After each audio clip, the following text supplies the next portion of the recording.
right. According to this, I'm live again.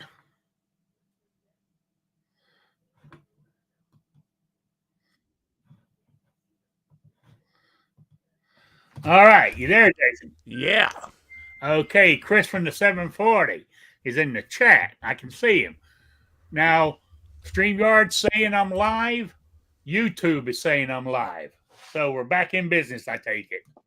All right. Welcome, guys, to Rick's Life as I See It.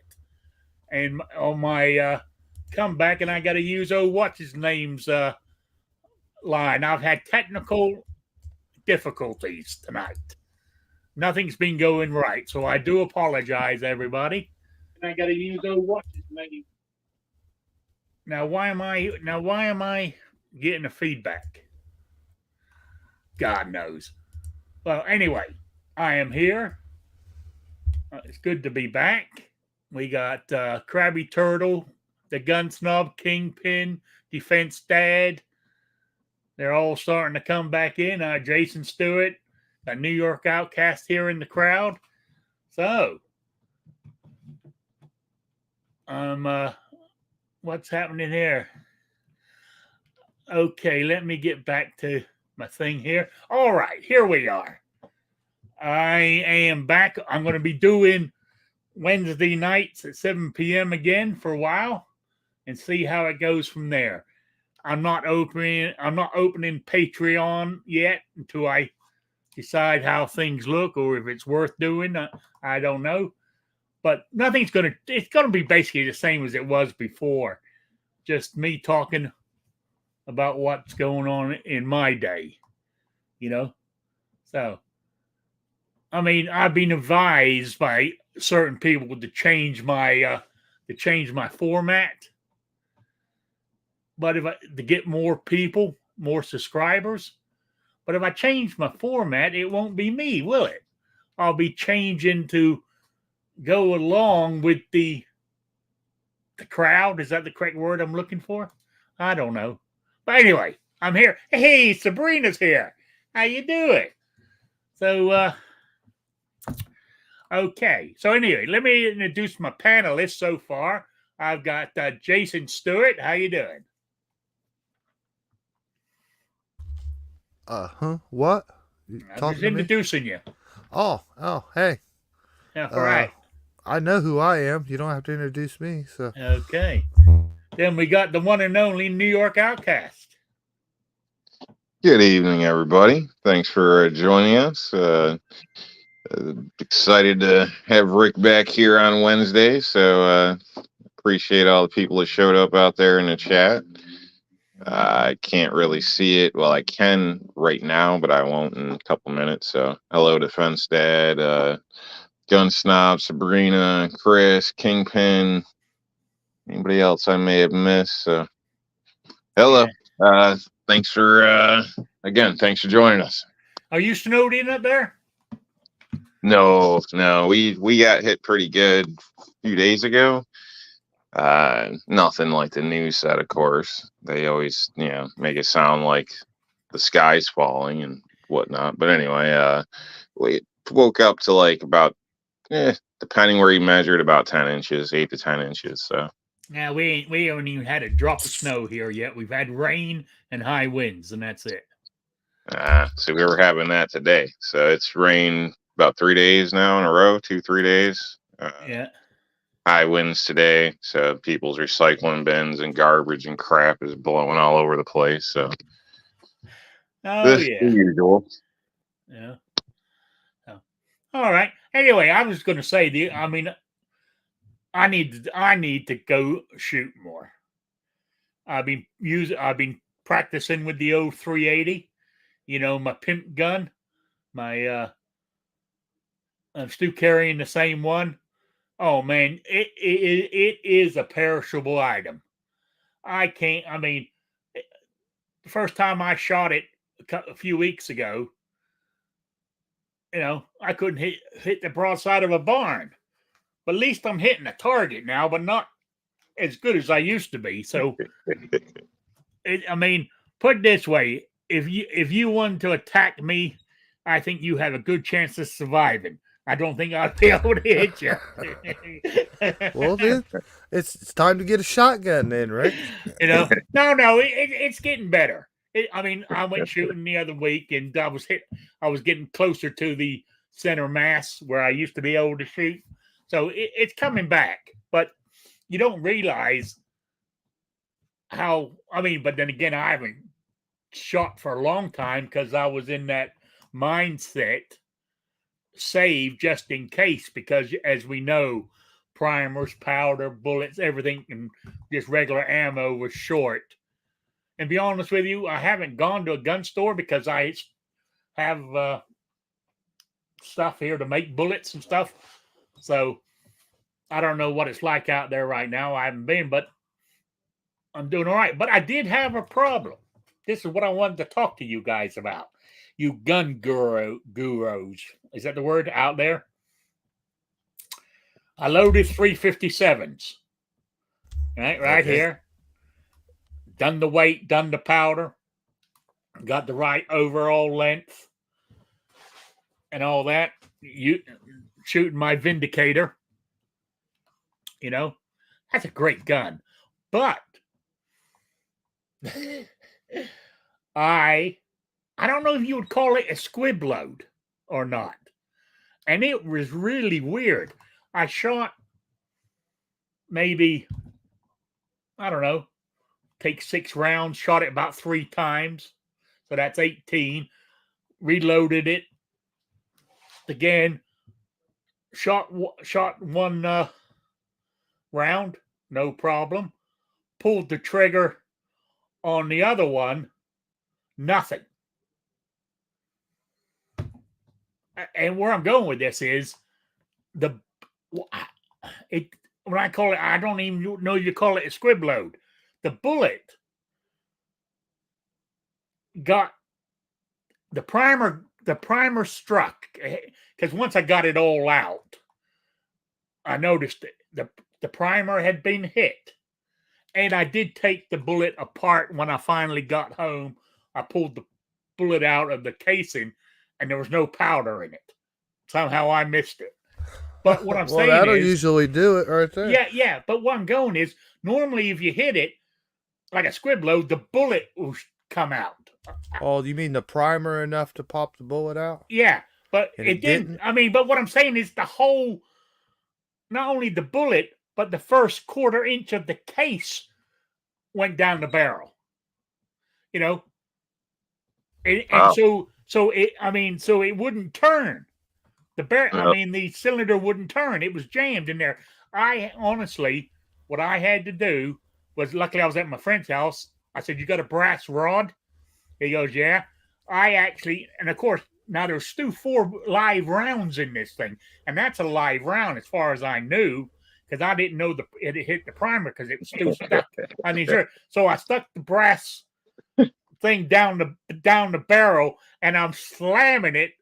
Not slamming it. I'm knocking it against a piece of wood, trying to knock the bullet back into the cylinder before I could open it up. Now, what would cause it? I mean, that sounds weird to me.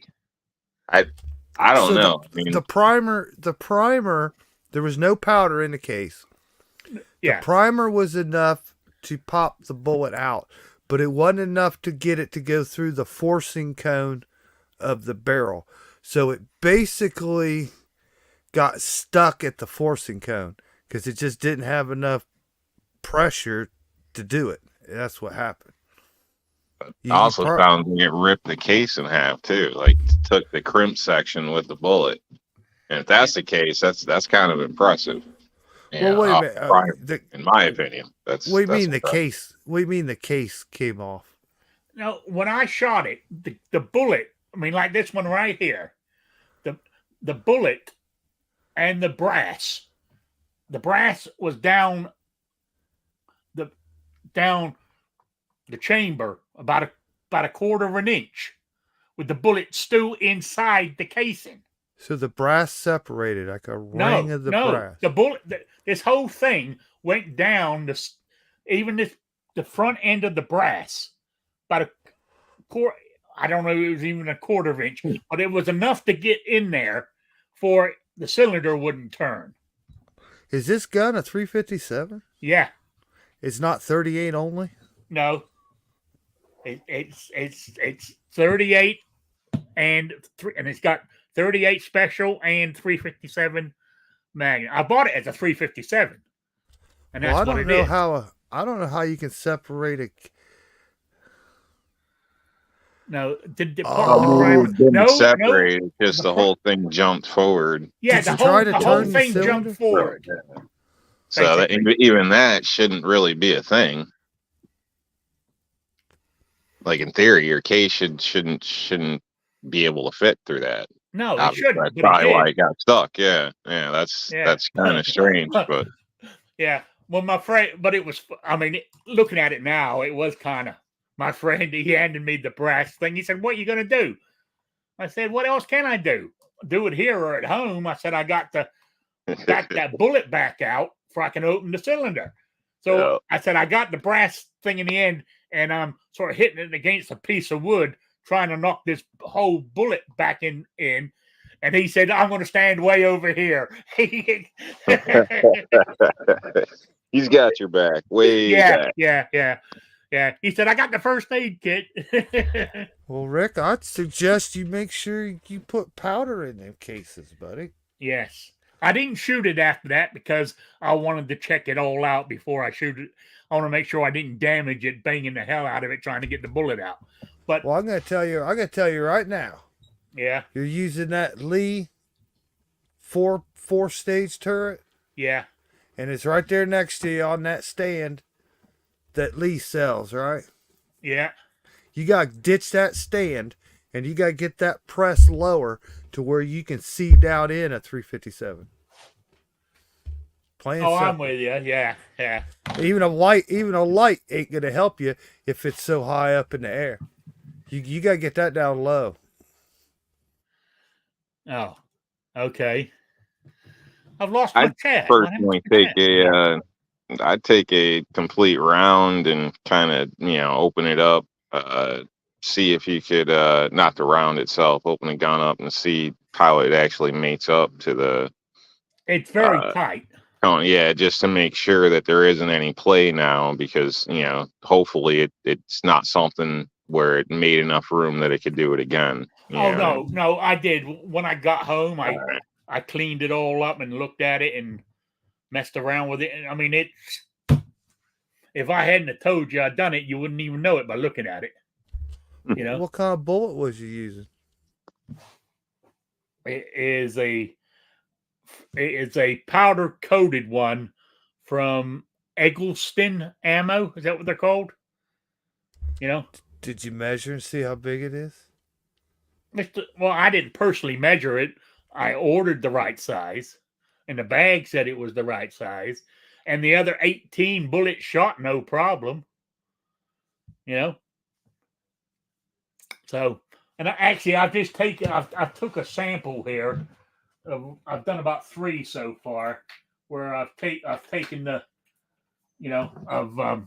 that's what this is here. I got my bullet puller hooked up here right now, and I'm pulling the bullets out to make sure, is there any more without any powder in it? I ain't come across one yet. So I'm just, it was just, I just found it. I thought you guys might be interested in that, because it had me fathomed how in the hell the whole tip of the bullet and the brass casing went far enough into the barrel that the cylinder wouldn't turn, and I had to knock it back to get it to even to open up, to to loosen it, to get it to. So there we go. I'm sure the cylinder lock on that revolver is just loving you. That's definitely a strange one. I honestly thought you were gonna say, what happened to me in the past happened to you, where there was no hole drilled between the primer pocket and the powder. So that wasn't fun. Yeah, I was at a friend's place, and the gun basically locked right up on me, and it was somewhat similar, except this was semi-automatic. I ended up having to beat the heck out of it on my truck to get the slide to finally break free. So, Yeah. Nice. but yeah, sometimes weird stuff happens. Yeah. That's what I figured he was gonna say. I was like, wow, so I'm not the only one, because to my Yeah. knowledge, I'm the only person I know where I've come across that, where they didn't drill a hole, from the primary pocket to the powder. Wow. So. I never had that problem. Have you shot any factory ammo to test it since that happened? No, I haven't, Defense Dad. I'd be honest with you. I have to check to see if I got any 357 factory ammo left. If not, I'll have to buy a box or scrounge some off my friend to try. I tell you right now, I would just reconsider your whole little recipe here.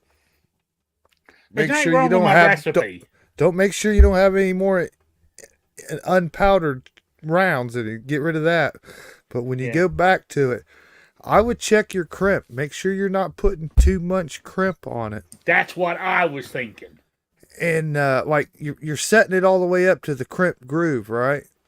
I mean, you just got to go with that. You can't really worry about overall length. I mean, does a revolver bullet really need crimping? Yeah. It needs it more than anything gun that there is. Okay, I was just asking because I know you can get away with not crimping on a semi-auto. Yeah, that's why the crimp groove is on like a 38, a 357 or whatever. It takes crimp. Like a 30, a 9mm and stuff like that, man. Those are automatic cartridges to begin with, and like a 9mm's got a tapered case. There's no crimp groove on those bullets. It's just barely getting like a smash crimp. But the revolver now, you got to be in that crimp groove, or the recoil from that will shift the bullet in the rounds that you haven't fired yet, and you could run into some big problems. Hey, I'll have to look into that. I think what it is. Yeah, you can actually, if you don't have crimp on that revolver and you're shooting it pretty heavy, like the force of the recoil will set the bullet farther into the case. Now you have a short case. Now with your powder load and you just shortened it up inside, now you got something really powerful going to go on. Yeah, because you're building the pressure up inside too. Yeah, so like you got to have the crimp, but I mean, you don't need like a millions of it. I mean, you just got to straighten it back out and get it in that crimp groove just a touch. Yeah. I mean, just a touch. My 357 die set, I had the crimp. So I do crimp them, but I have to look into that. I think also, to be truthful now, maybe with this reloading, I've got a bit relaxed on it or nonchalant. Oh, I can Sloppy, do this. Complacent. Sloppy. Yes. Distracted. Yes. Maybe that is. I mean, be honest with you, I think that's a big problem of it too. Man, I check my crimp to start out with. Like I'll take a empty round, a dummy round, and I'll just sit it in there, just maybe touch it just a tiny little bit. I mean, just touch it to where it feels like nothing. And then I'll take that round and I'll push it against the front edge of my bench. You know what I mean? Yeah. And I'll try to push that bullet in. I mean, not everything you got, but some pressure, see what happens. And I'll measure it before and after. So I'll measure it and I'll push on it, and then I'll measure it and I'll see if it moved at all. And it's probably going to move a little bit. So then I'll just take another round, set it up, and I'll give it just a little bit more crimp.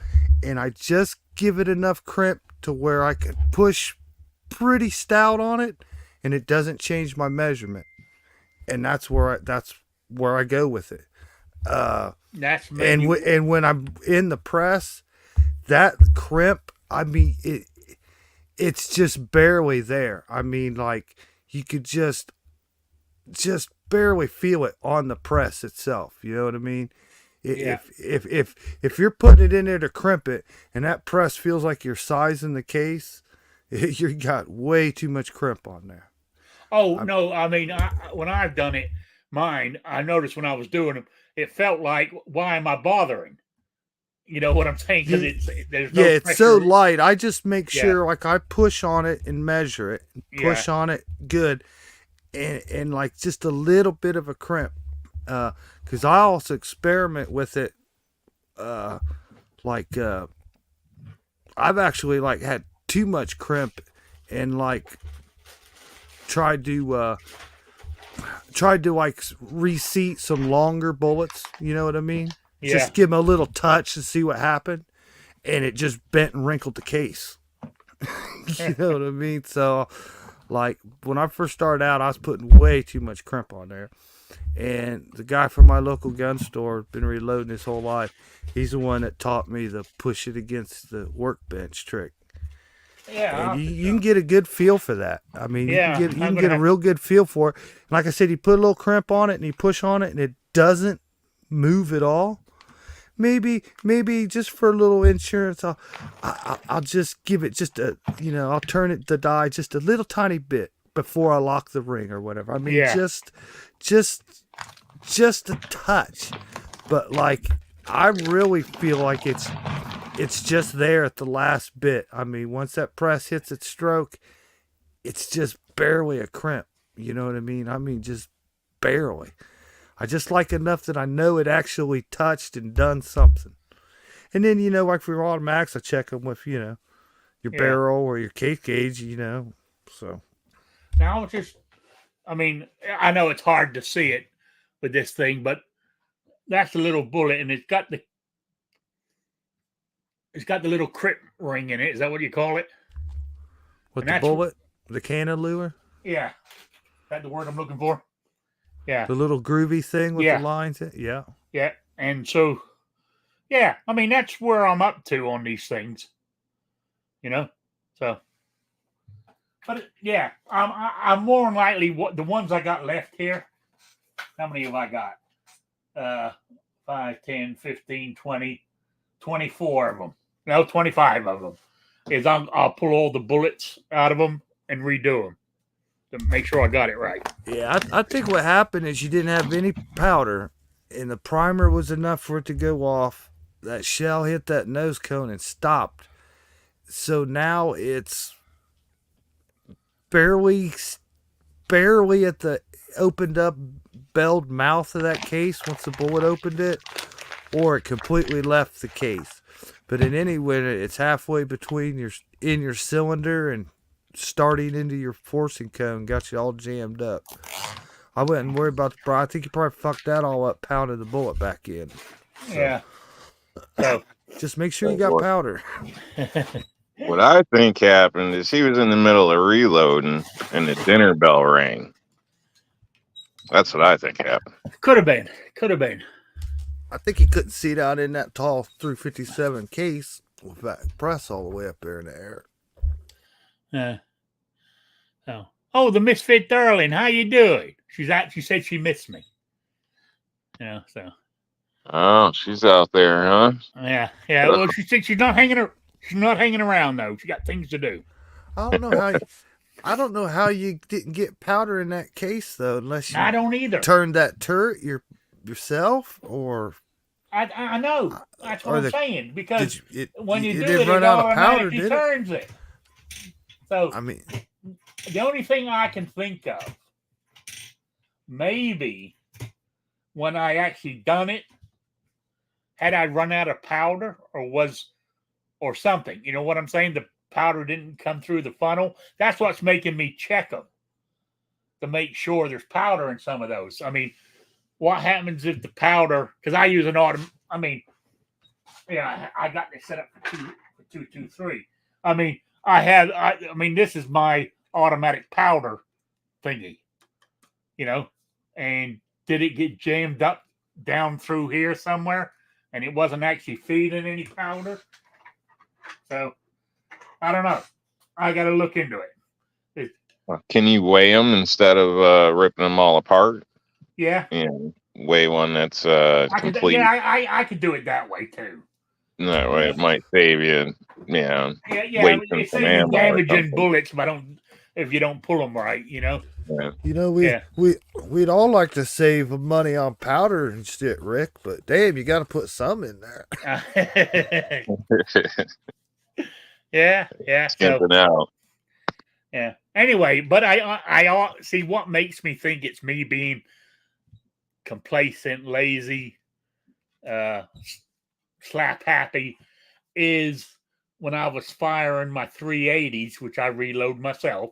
See, most of my reloading stuff is, my plinking, I reload. My actual defense ammo in the 380 right now is factory. That's only because I've run out of, I haven't bought any of my Lehigh defense bullets. I've run out. So, but I normally load my own defense ammo. But right now I'm using factory. But where I'm going with this, when I was plinking, I had three where you pulled the trigger, nothing. Had to rack the slide, pop the bullet out, and carry on shooting. So that bullet didn't fire, for some reason or another. So there we go. That's not good. That's a lot of little mistakes all coming to light all in the same time. Yeah, that's so definitely that's why it's me. I know the issue is with me, and my reloading technique has got damn sloppy, and it's a wake up call that because what I'll do is I'll sit here and, like, if I'm reloading here in the morning or in the afternoon, I'll be talking on Discord, with Sean and stuff. Connery. Sean Connery. Yeah, and the crowd that hang out there in the afternoons, and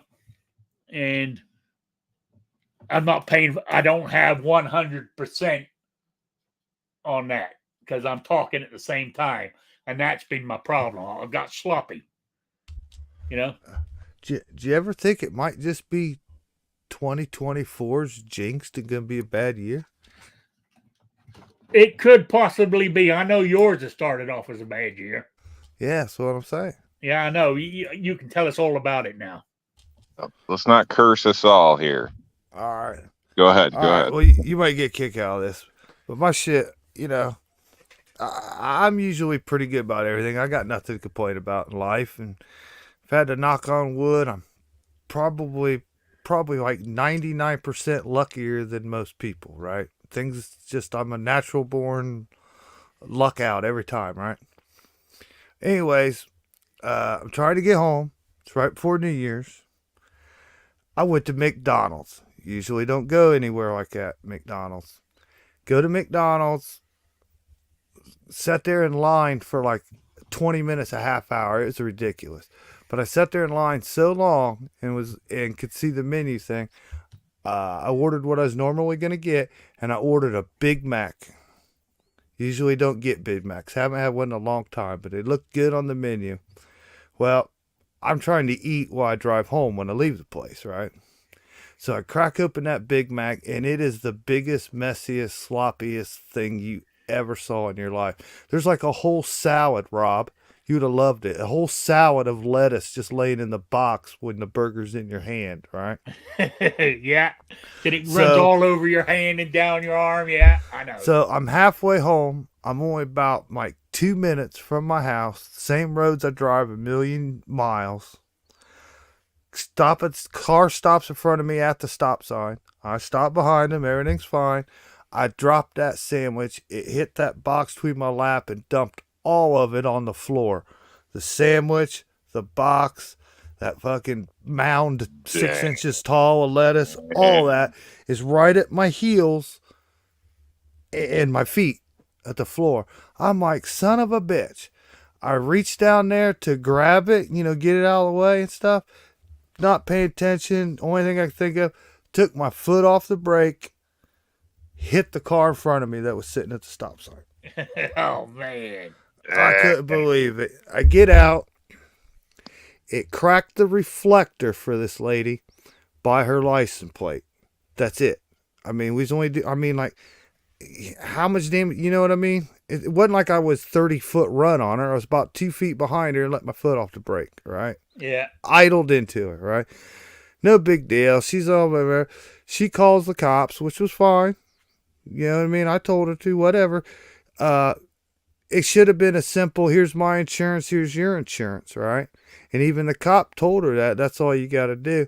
She was worried about, like, my insurance not believing her or something. She wanted something in writing. So the moment that cop put it in writing, that means old Jay just got a $140 ticket for it.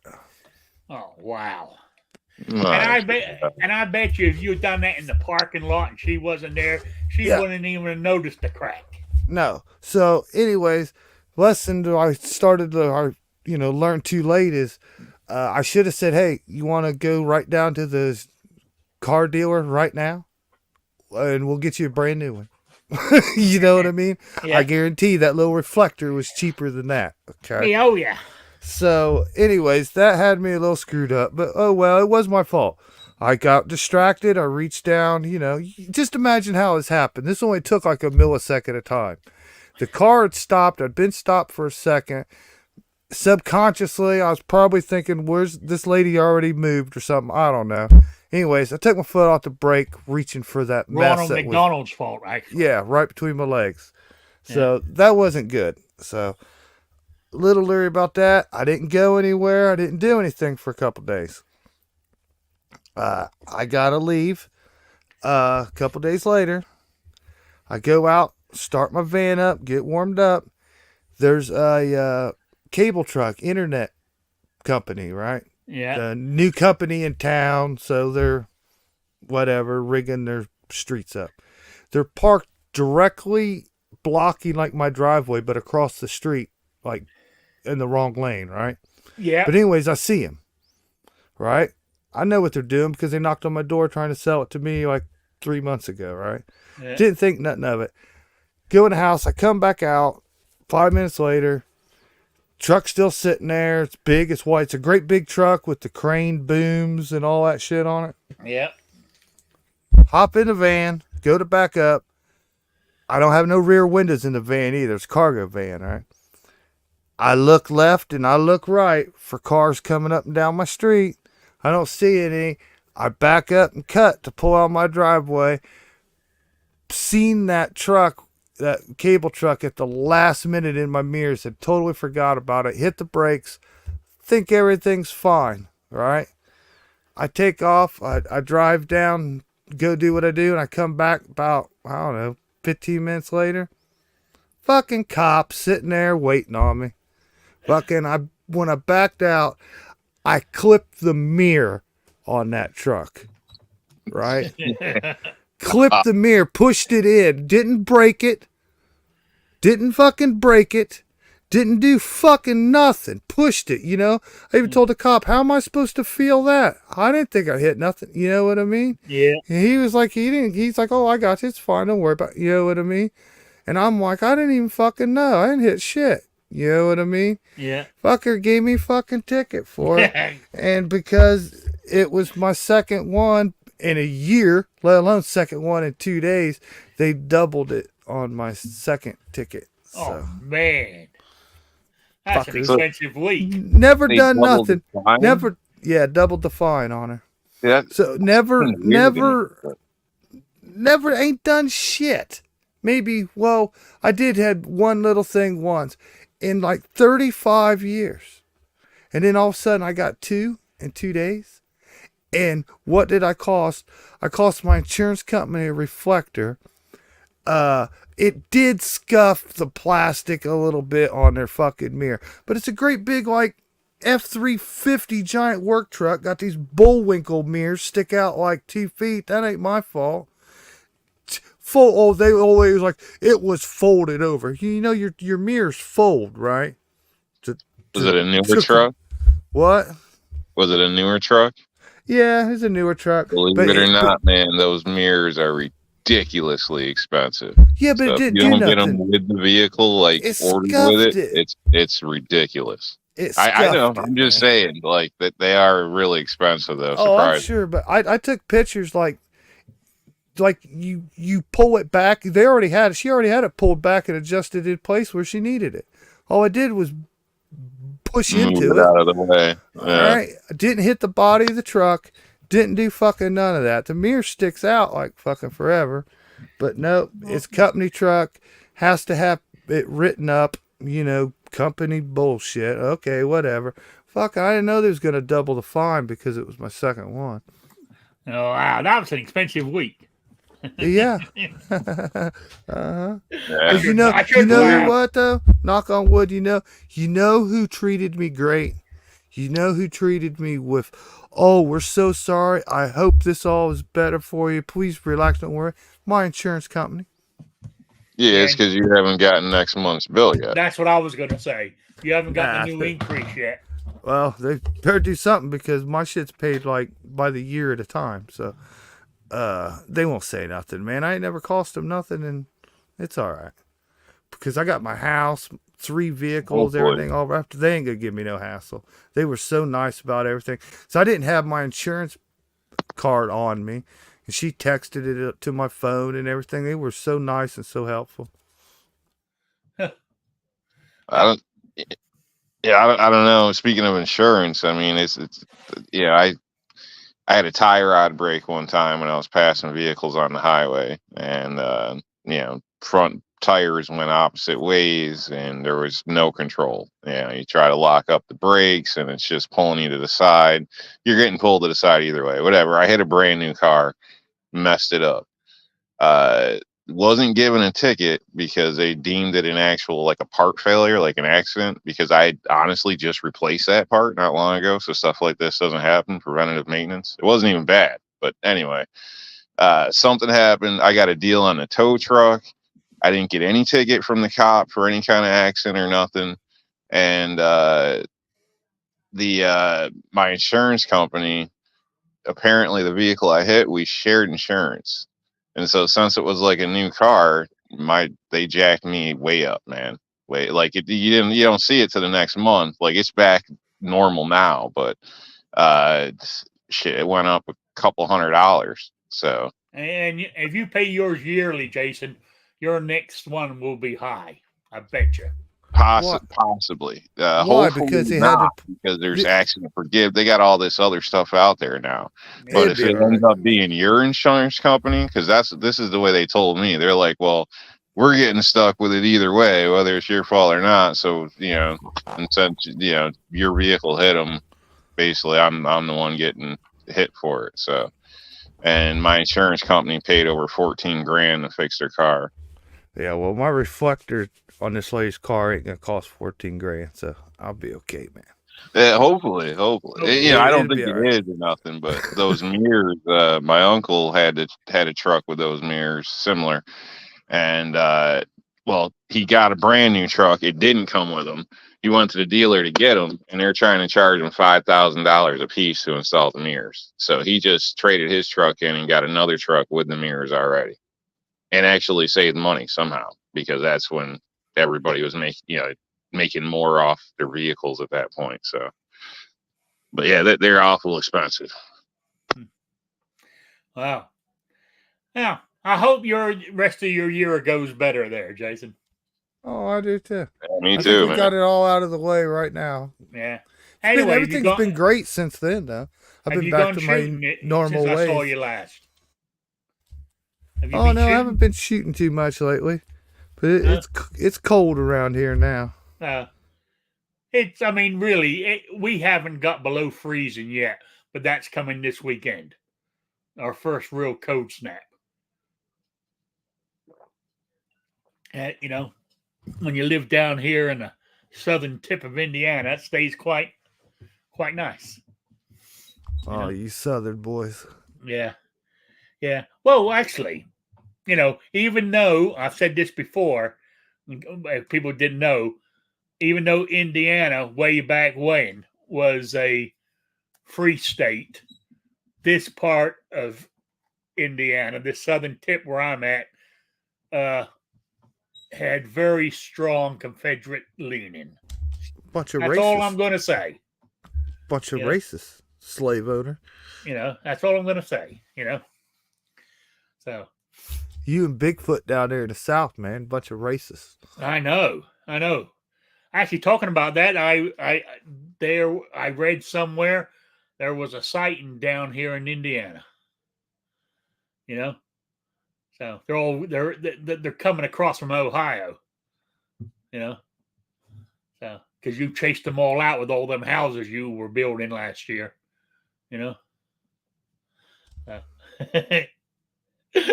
You know Anyway. what? I think they had something about some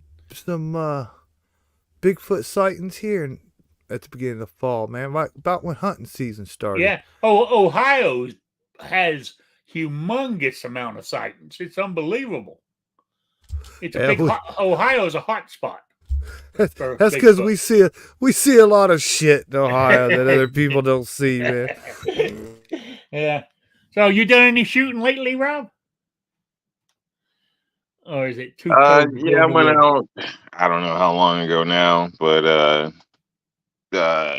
yeah, didn't do any video or whatever on that. But I need to get back out again. I will agree with you that it's a perishable skill in a sense. Not that you can't perform the action, but having the same accuracy. Well, that's what I'm saying. While, yeah, that can, Yeah, I knew what I was doing with drawing and aiming and shit like that, but I just couldn't hit the target to save my life. Oh yeah. But the last time I went, I said I was getting better. So, but it had only been a couple of week break, from the last time to this time. So before I used to shoot every week. Yeah, I mean, keep in mind, probably for most people, it's defensive situations are really close. It's not that big of a deal in a sense, but if you're a bullseye shooter or doing something, trying to take longer shots, then taking some time off, I do believe can affect you. Yeah. Hey man, check backstage. Wow. Kingpin. I haven't been in one of my chats in I don't know how long. How you doing? What's up, Rick? Welcome back. Thank you. Good to see you. Jason, Rob, everybody in the chat. Going, man. So, how's your year going so far? It's about the same as last. I'm sorry. You been shooting any? No. I haven't been to the range in probably 2 months. Yeah, I know that feeling. But I'm trying to get back into it again, shooting now over my friend's house. I'm practically almost there.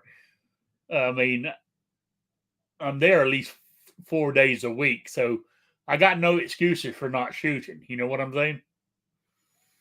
So I can even. I'm still a member of the conservation club.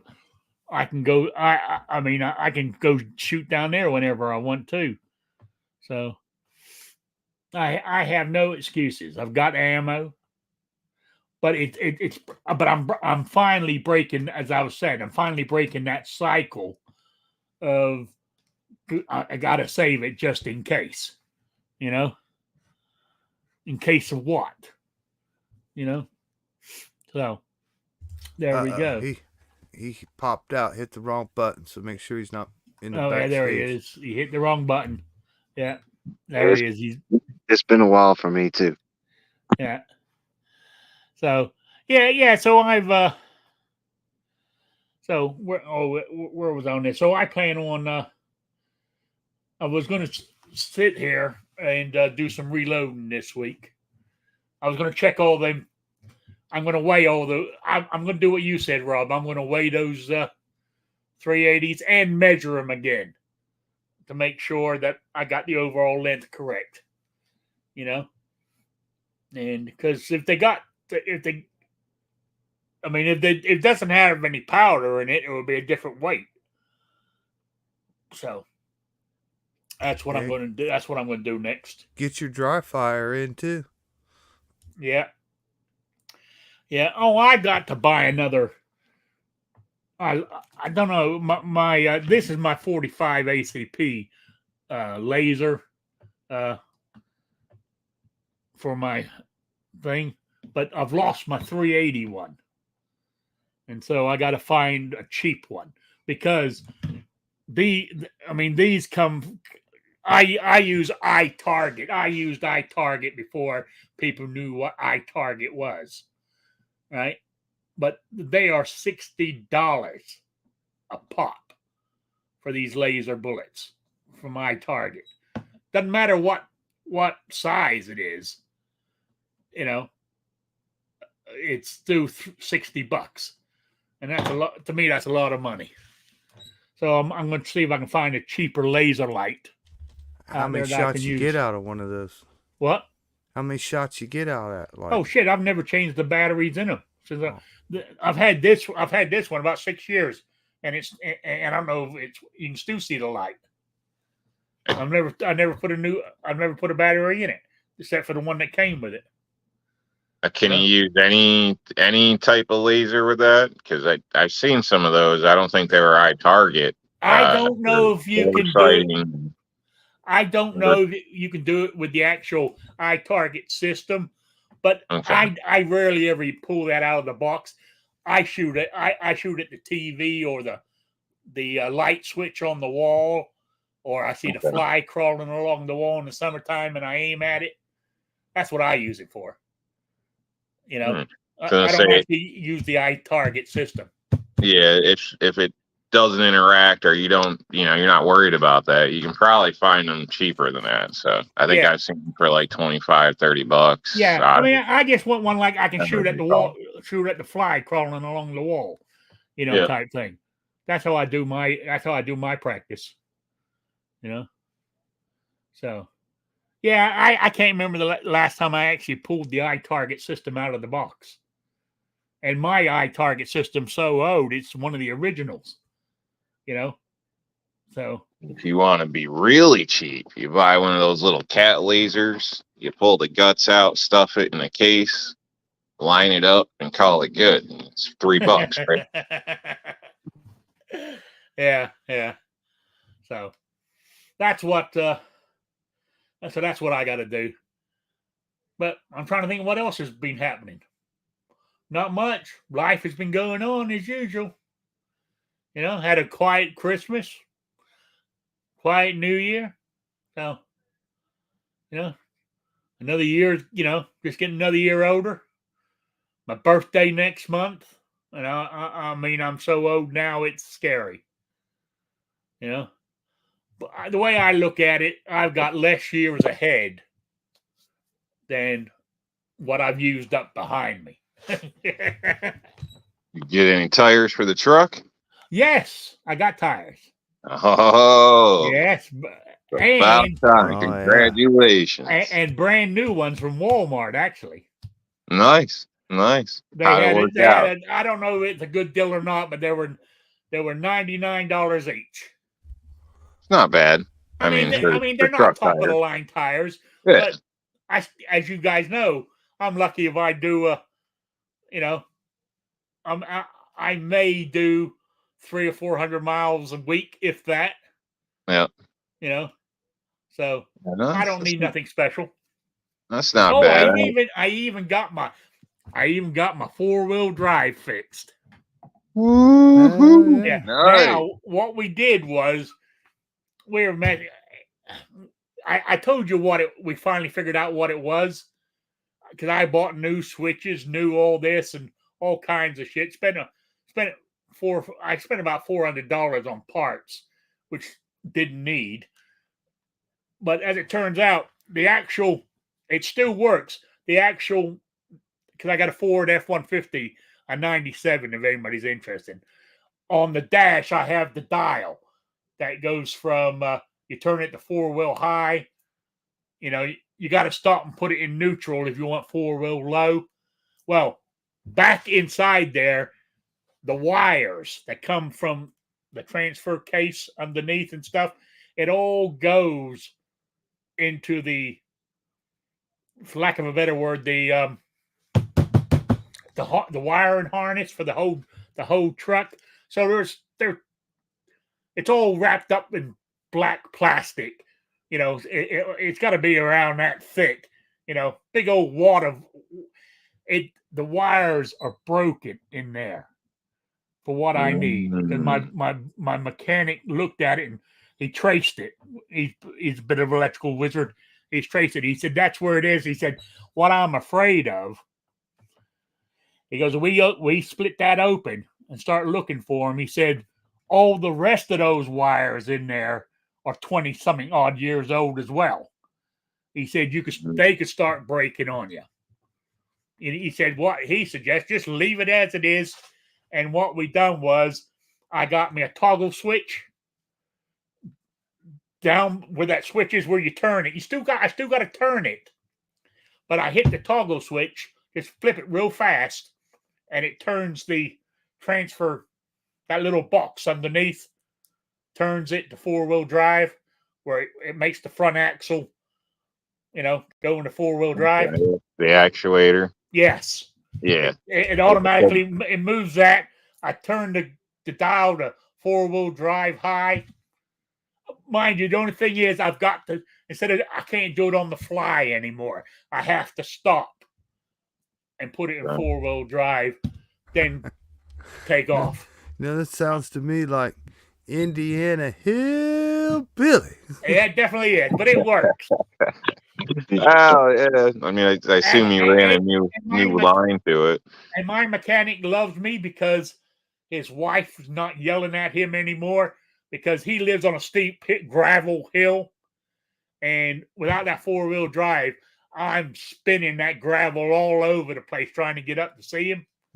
And she gets all mad at me. Now I put it I get at the bottom of his drive, I stop, hit the switch, put it in 4-wheel drive, and drive up there without any problems now. So he's happy, right. I'm happy, she's happy. What more can you want? Did you start the homestead yet? What was that? Have you started the homestead yet? No, that I haven't forgotten it. I still want to do it, but it sort of went on the back burner type thing. I think you hit the wrong button again. Yeah. No, I haven't yet. I still want to do it, but it's gone on the back burner, really. But if an opportunity arose, I would jump at the chance. Keep in mind, you can always start small, do little things in the house. See how that goes, and if you like it, go from there. So there's spices. There's a lot of stuff you can grow in. Well, everything you pretty much grow indoors if you got the space and climate control. But anyway, and lighting, depending on what you're doing. But yeah, you could start a lot of little things around the house. I don't know if you use chives or anything like that, but I'm not even saying it right. Scallions. Those I bought those from the store, clip off the tops, throw the bottoms in a glass jar, and they just keep growing, man, with a little bit of water. Yeah. And then, week later, you just clip them off again. Well, maybe more in a week, but I mean, there's a lot of things you could do. Start small if you want. Yeah, you're right. Oh my God, you seen the time? That hour. Well, I can run an extra 5 minutes because it took me about 10 minutes to get going, didn't it? With all the technical difficulties I was having. Seemed like 40 minutes to me. No, it wasn't. It wasn't that long. Now there's a method to my madness here, saying an extra 5 minutes. So, I mean, I've got some cake and ice cream that get eaten, when I finish here. So, that's what I've been looking forward to for this last hour, thinking of that ice cream and cake. Oh, guys, I went to the doctor's last Thursday, I think it was. So last Thursday? Well, in the last couple of weeks, I went for my 3 monthly checkup. to get my A1C done, blood work done, basically. And everything's fine. My actual A1C is down to 6.4, which has dropped back down, which is good. But the amazing thing is, now this is the doctor's scales. They should be correct. They're meant to be correct. He put me on there. I stood on there, and he wrote the thing down, and he went, my God. Then we looked at it 3 months earlier. In that 3-month period, I've lost 18 pounds. So there you go. How are the new knees holding up? It's not knees, it's hips. Oh, right, yeah. Yeah, it's new hips. Oh, yeah, they're holding up good.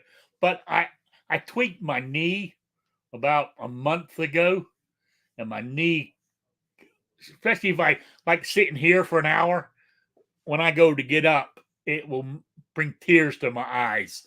But take a couple of steps and I'm fine. Now, I don't think it's anything that serious. It's just that the older you get, the longer these things take to heal, So I hope it's not. I mean, if it doesn't, I mean, it's not as painful now as it was. So it is getting better. But if it's still like this in another, if it's still hurting by the time I go back to the doctors again in another 3 months, then I'll mention it to him to make an appointment for me to go get it looked at just in case, But So are you doing anything different with your schedule? Eating different, more activity? What's did I what's tell changed? you? Did I tell you mind you, the 3 months prior to that, right? I had lost 20, so I've lost actually 38 pounds in 6 months. Good. He increased. I mean, I think I told you because I take the Trulicity. Okay, so it's once that a drug week. thing. Yeah, Then. it's for diabetes. It's for my diabetes, right? But he said it also helps. It's not the one the doctors issue for weight loss, but it does the slightly same thing. He did increase the dosage I get. I was getting 0.75 milligrams, is it measured in? Now I get 1.5, so basically he doubled it. And since he's done that, I've been dropping the weight. So, oh, there we go. Well, I don't eat as much. Basically, I mean, I still eat ice cream and cake, as I said, but I don't eat as much or as often as I used to. Which is, I mean, like if I go to Deb's for breakfast, I'm more than likely, which is not actually good for my diabetes, but I'm not hungry. As I normally won't eat again until that evening. I might snack on something, but very rare do I eat after I had breakfast, So there you go, guys. That's about it so far. well, before we wrap the end of the show up, I know you guys aren't big sports guys or the fool's ball, but I just gotta say he was the greatest of all time. I'll give a shout out what's due. R.I.P. Nick Saban. All right. I didn't know Nick Saban died. No, retire in peace. Oh, retire in peace. All right. So let's call it. We got that one. Anybody else got any closing stuff they want to talk about real quick? No? I know this is sort of informal to what I've got no format set up for opening or closing yet, because I thought just do this as a trial run. So should I do it again next Wednesday, guys? Think so? Sure. Yeah, man.